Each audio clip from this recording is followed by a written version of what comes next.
close support.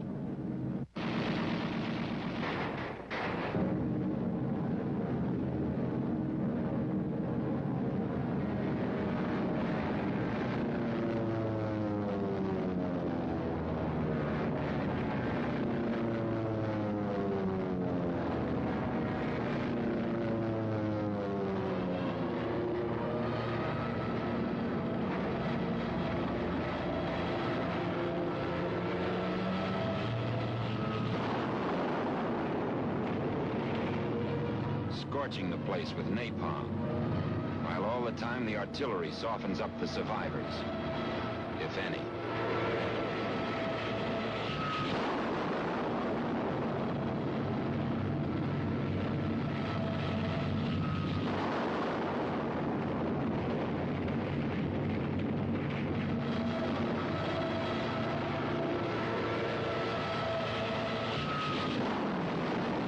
And whoever runs gets cut down with small arms fire.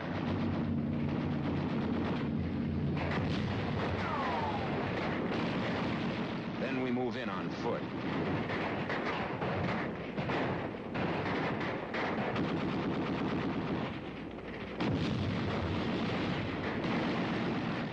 And we go in. For this is Korea, chums. This is Korea.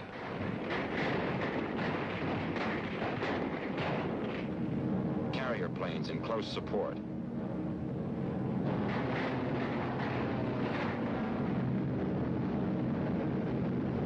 It's napalm again.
What's it all about? You tell us.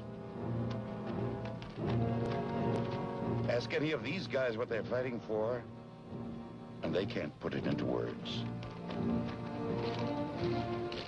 Maybe it's just pure cussedness and pride in the Marine Corps. A job to do, duty.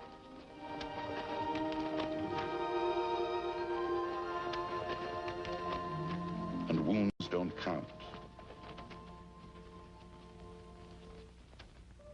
And dead men tell no tales.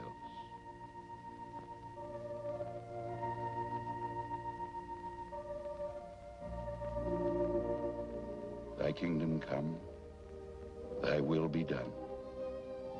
But for little Babe Ruth DiMaggio, it's his whole future and all of his life ahead. And that goes double for our own sons' lives and yours. For this is everybody's fight, that the doctrine of life, liberty, and the pursuit of happiness shall not perish from this earth.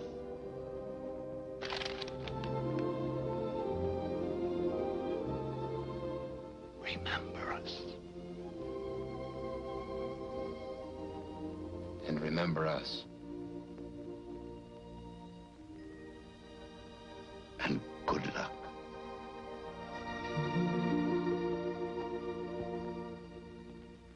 On 20 November, United Nations forces are advancing everywhere in North Korea and have reached the Manchurian border at Haisan-jin, as Chinese Reds, who entered the fighting 3 weeks previously, have suddenly withdrawn. On 24 November, General Douglas MacArthur launches a major assault in the western sector in a movement designed to end the war in Korea, barring full-scale intervention by the Chinese Communists.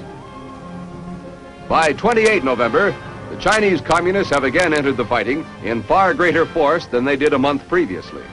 This halts the UN general assault and drives UN troops back, especially on the right flank of the western line, where South Korean resistance is crumbling.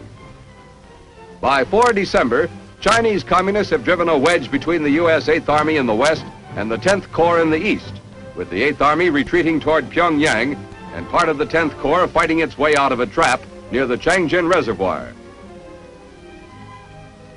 By 20 December, Chinese Communists and regrouped North Koreans have driven UN forces to the 38th parallel in the west. In the east, U.S. Marines and 7th Division troops have fought their way out of the Red Trap and are being evacuated by ship at Hungnam, with other UN troops fighting bitterly to hold the perimeter until the evacuation is completed. After the tanks have spearheaded through to the border near Haisanjin, the men of the U.S. 7th Division come in to take over. It is bitter cold in the valleys as they advance past the snow patches. It is even colder as they ascend the slopes, and it is tougher going up. Frozen ground offers little in the way of footholds. Fortunately, there is not much opposition from the enemy. Our planes help take care of that. One good thing, they are advancing. It is a tough, climbing job, but they are going forward. Slowly but steadily, they are coming closer and closer to their objective, the south bank of the Yalu River on the Manchurian border. At this time, it appears that reaching the border will be the beginning of the end of the war in Korea, and the men are anxious to get to their objective.